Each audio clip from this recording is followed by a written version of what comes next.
Today, friends, I want to discuss something that I feel is very important. It is something that has been touched on, but not really discussed in depth. It is something that all of us are well aware of as human beings, but unfortunately, it is something that most people cannot control, and that is fear. I'm about to go Yoda on you guys. You see, fear is the path to the dark side. Fear leads to anger. Anger leads to hate. Hate leads to suffering. Now, folks, we all know what rumors are, and I want to start this presentation off by giving you a couple of definitions, so pay close attention. Fear-mongering, or scaremongering, is spreading of frightening or exaggerated rumors of an impending danger or the habit or tactic of purposely and needlessly arousing public fear about an issue. An epithet is one given to apathy, which is the lack of interest, enthusiasm, or concern for something that may be important. You see, a fearmonger will make a mountain out of a molehill, but an epithet will make a molehill out of a mountain. Now, I've said this before. The problem with what is going on today is not really the virus itself. It is the apathy of the public, the lack of concern. Why? Because once apathy turns into fear, that is what we call panic. And the point is that if you are resolved in the beginning, then you will not be perplexed. In other words, if you are aware and prepared in advance, then there is no need for confusion about what you should be concerned about. In scenarios like this, usually the only people who panic are those who have made no preparations. Look, it doesn't matter if what's happening is exaggerated, downplayed. It doesn't even matter if this virus is fake or real. The question is, how many of you are prepared for such a thing after many, many close calls? Let's get into this discussion because I have a few things that I want to point out with today's means of survival.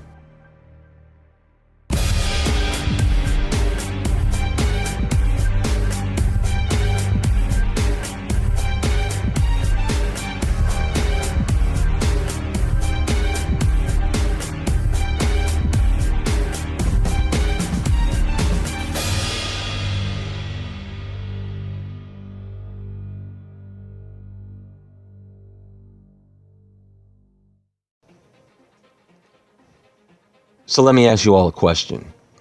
What are the things that you think you would need in order to prepare for something that could take out a good portion of the human population? The first thing you need to understand is that fear, in most of these cases, is the enemy. The first thing you want to prepare for any event, actually, is your mind. So absorbing as much knowledge as you can about survival is key. Gathering knowledge is the best prep because, quite frankly, you really have no idea if you're going to be able to use any of your prepping supplies. You don't know if the situation is going to require you to leave your home or require you to be shut in. And in some cases, if you are away from your home and something happens, there is no assurance if you'll be able to even get back to your home. At the end of the day, the best survivors will survive whether they have prepping supplies or not.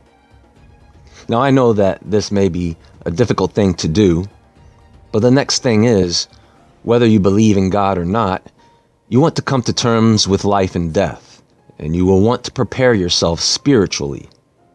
These are the two main things to focus on, and the most important, because in an actual event, most people will lose it. They won't be prepared mentally or spiritually, and others around them will suffer as a result. I understand that most people today are not into prepping. Not really because they don't want to. Most people I know would love to have an ample supply of food, water, clothing, shelter, guns, masks, first aid supplies. But they don't. You know why? Because those things all cost money. Now, it's not an excuse to not prep at all, but it is a reason why most people don't come anywhere close to the televised doomsday prepper. So with all the different companies and supplies available, well, they're running low now due to the virus, but with all the information out there on prepping, what I would like to do is go over a few things that can help you get into the mind frame of prepping responsibly and properly, so that you don't make common mistakes that many preppers have made in the past. So let's get into this.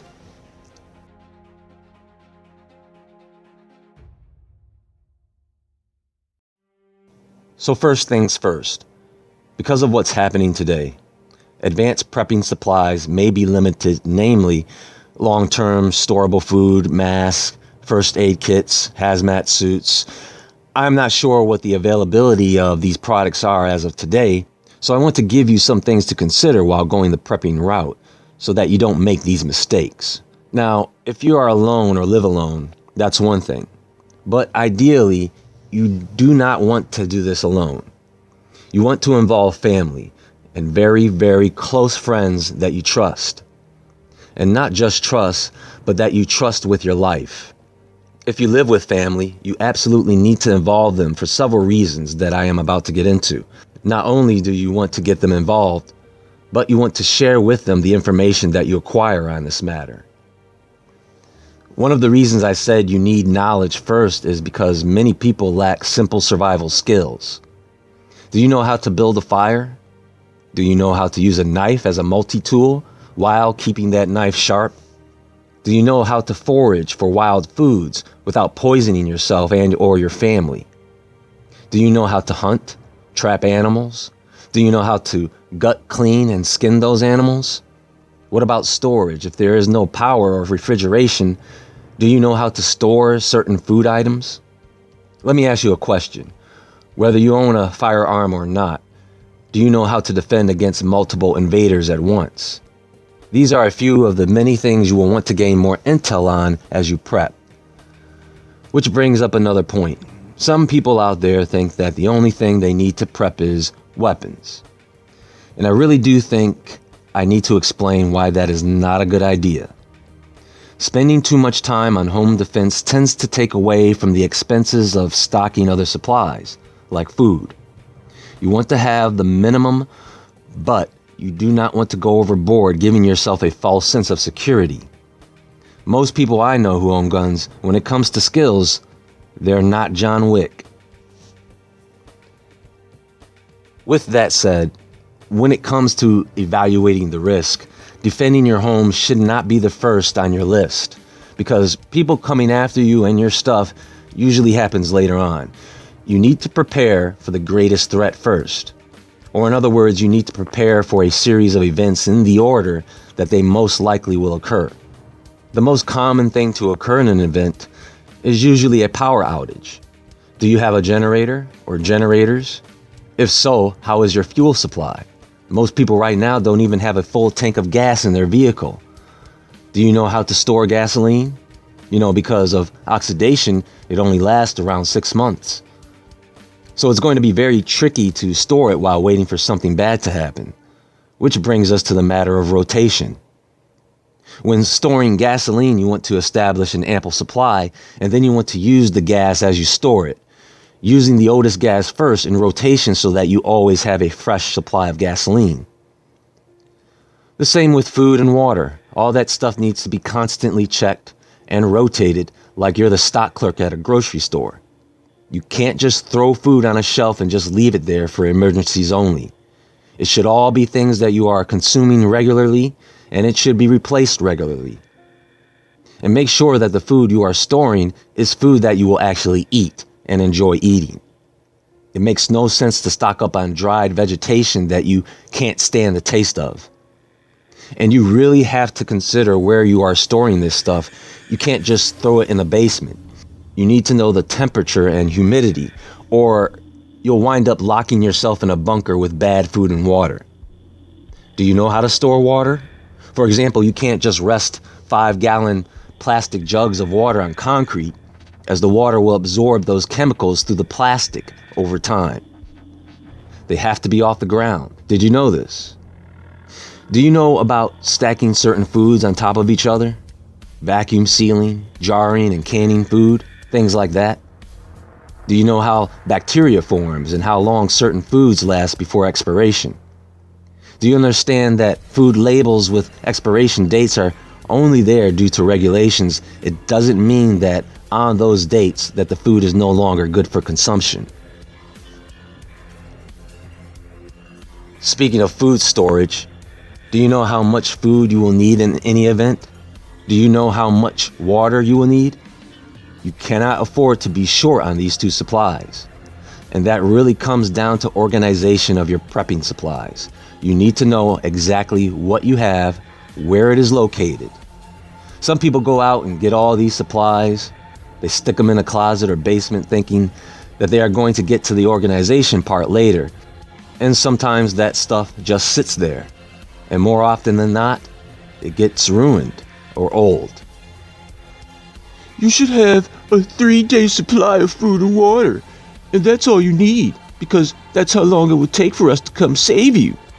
And we'll give you everything you need. Folks, you need at the very minimum 2 weeks worth of supplies, with the mindset that nobody is coming to save you. And this is one of the reasons you cannot trust the authorities and their advice for prepping. They want you to have 3 days while they have underground cities with a decade worth of supplies. With that said, you can't always listen to other preppers either, because sometimes they think they know, but they don't exactly know your personal needs. For example, drugs. Not stocking up on those things means that you're willing to stop cold turkey. What about medications? Are you willing or capable of stopping those cold turkey? I mean, I think about all these people out there who have ailments like diabetes.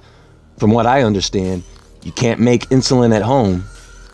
You need to know what those needs are of you and your family members. You know, some people start gathering supplies based on fear, which is a big mistake, because that just turns into hoarding, and the last thing you want to do is become a fanatic. And then you end up with a bunch of junk you don't need. You do want to keep your storage areas clear of debris and food supplies that will just go bad, spreading disease and attracting pests. Now, you have to have a balance with all this, because prepping is not something you do in a matter of days, weeks, or months. It should be part of your lifestyle, but it should not consume you. Unless prepping is a fun hobby of yours, and for some people it is. You can learn a lot about yourself and certain items that you gather by doing this. Prepping should be enjoyable and educational. It should not be a burdening task, because that's when you understock. I know there are people out there, they buy all this equipment and supplies, store it, and have no idea how to use some of these supplies. You need to try out and practice with these supplies. You have to ensure that you didn't leave anything out, and that you can actually do what you know.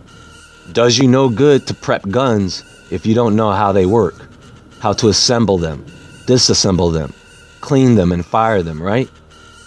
Do you know about different types of ammunition, or how to make bullets, masks, and bodysuits? Do you know what the best types are?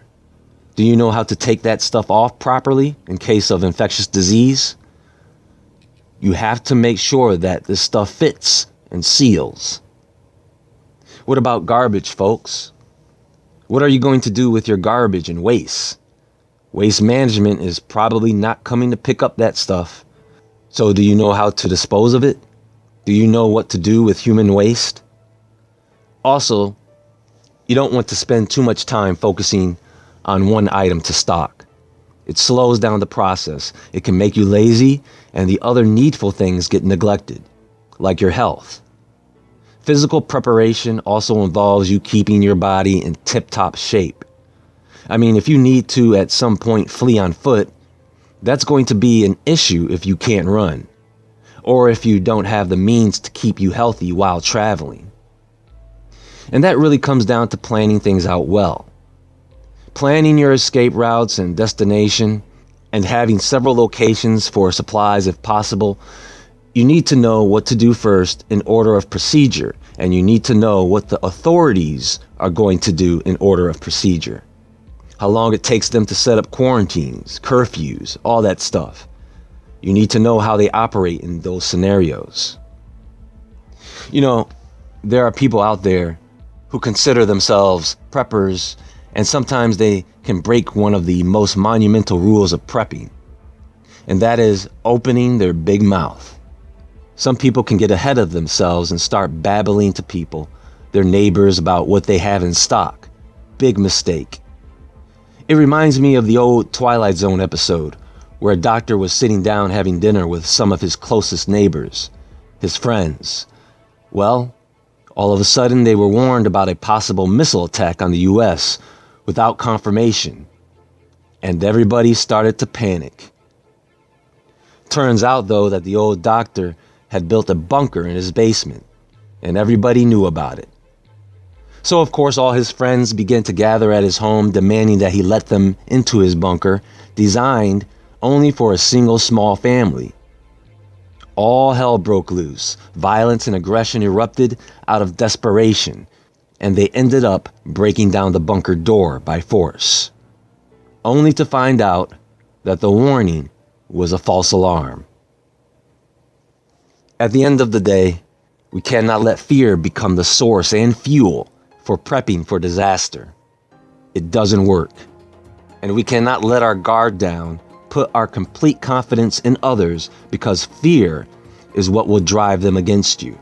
It will cause them to make irrational and rash decisions that could very well mean the end of the well-being of you and your family. So, make sure you realize and understand ahead of time the reality of humanity.